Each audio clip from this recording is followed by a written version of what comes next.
L'épisode Sam Altman vs OpenAI touche à sa fin. 4 mois après sa mise à l'écart, Sam Altman réintègre officiellement le board d'OpenAI. Il avait regagné son poste de CEO quelques jours seulement après son licenciement. Juste ici, vous avez les 3 nouvelles personnes qui intègrent également le board. Je vous invite à mettre sur pause pour lire les détails. La raison exacte du licenciement n'a toujours pas été évoquée. Aucune information donc sur le fameux projet Q-Star ou encore sur une potentielle AGI. Les nombreux observateurs notent un rapprochement avec Microsoft. Par exemple, un membre du board nommé pour aider à la transition suite au départ d'Altman n'a pas été écarté du board malgré les nouvelles entrées. Sam Altman en a profité pour nous confirmer que d'importantes nouveautés arrivent. Pour la défense d'OpenAI, Google risque de proposer Gemini 1.5 à un dixième du prix de GPT-4. Donc pour rester compétitif, OpenAI est obligé de s'allier à un géant comme Microsoft. Prochaine actualité, OpenAI Sora date de lancement et nouvelle démo. Lors d'une interview, un des chercheurs derrière Sora annonce que le modèle ne sera pas disponible avant un bon moment. La raison, on la connaît et elle est souvent évoquée par Sam Altman, OpenAI manque de GPU. Pour générer quelques dizaines de secondes de vidéo avec Sora, des clusters entiers de GPU seraient nécessaires pendant plusieurs dizaines de minutes. Donc si OpenAI souhaite rendre accessible Sora à un prix assez abordable, il faudra attendre que la production de GPU accélère ou évolue et que des optimisations de Sora soient réalisées. J'ai trouvé beaucoup d'informations contradictoires sur le temps de génération d'une vidéo de 30 secondes par Sora, et c'est normal étant donné que c'est lié au nombre de GPU qu'utilisent les chercheurs. Plusieurs sources indiquent 1 heure minimum, donc une boîte qui posséderait entre 20 et 50 000 GPU ultra performants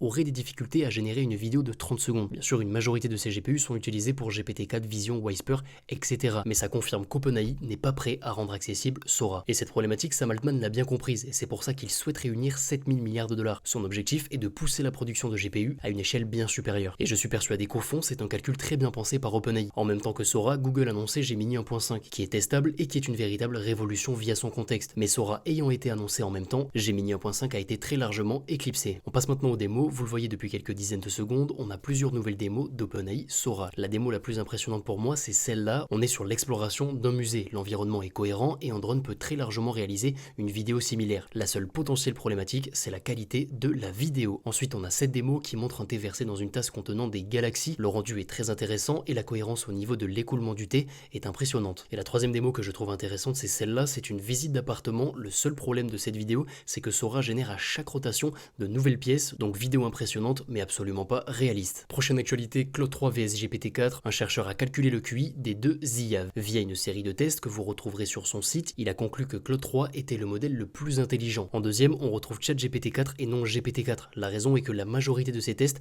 nécessitent une analyse d'image en amont. Claude 3 étant supérieur à GPT-4 Vision, c'est cette différence qui expliquerait l'écart de 16 points. Le tweet a généré de très nombreuses réactions et la réaction que je retiendrai c'est celle-là, un escalier de l'intelligence avec au sommet l'ASI, une super intelligence artificielle bien au-dessus donc d'une potentielle AGI. Et ce test rejoint un peu ce que Musk reproche à OpenAI. Claude 3 pourrait potentiellement être qualifié de petite AGI. Aucune compréhension des vidéos ou des audios, mais Gemini 1.5 est très à l'aise avec l'analyse de vidéo et un audio peut désormais très facilement être retranscrit. Donc une combinaison entre Gemini 1.5 pour la vidéo, Whisper pour la partie audio, Claude 3 pour la partie compréhension et analyse d'image, un algorithme solide pour la partie gestion de la mémoire et Self-Operating Computer pour la partie contrôle d'une machine, ce serait pour moi une combinaison qualifiable de petite AGI et n'hésitez pas à me donner votre avis en commentaire. Prochaine actualité, cybersécurité plus Claude 3. Claude 3 a eu pour mission de générer une fonction Python de génération de GIF et l'user a donné à Claude 3, en plus de cette mission, une librairie de vérification de GIF. Les GIFs générés via la fonction Python générée par Claude 3 ont exploré quasi 100% des vérifications de la librairie. Claude 3 a donc mis à l'épreuve de manière très poussée la librairie de vérification. Et le test a permis de découvrir 5 bugs majeurs dans la librairie. Donc si vous travaillez dans la cybersécurité, ça peut être très intéressant de tester Claude 3 et son contexte de 200 000 tokens. Prochaine actualité, Inflection AI qui développe un agent IA personnel nommé Pi annonce avoir build un modèle du quasi même niveau que GPT-4. De nombreuses mauvaises réponses d'après plusieurs testeurs et les réponses seraient très similaires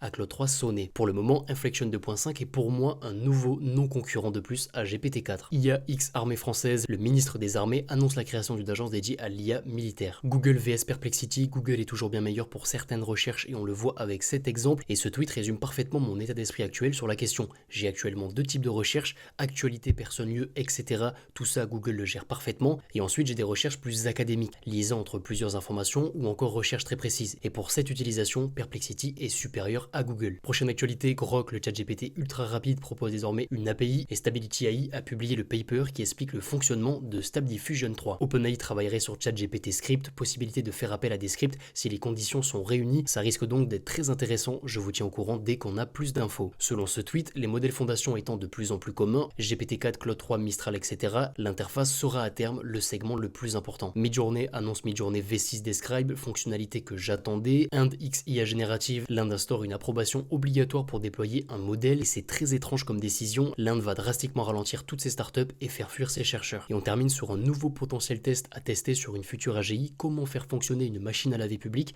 8 étapes très simples, mais Opus, Gemini Advanced ou encore GPT-4 échouent. Donc on arrive à la fin de cette review d'actualité autour de l'IA, j'espère qu'elle vous aura plu. Si c'est le cas, n'hésitez pas à vous abonner. Si vous avez la moindre question, n'hésitez pas à venir sur le Discord de la chaîne. Je vous dis à très bientôt, ciao ciao.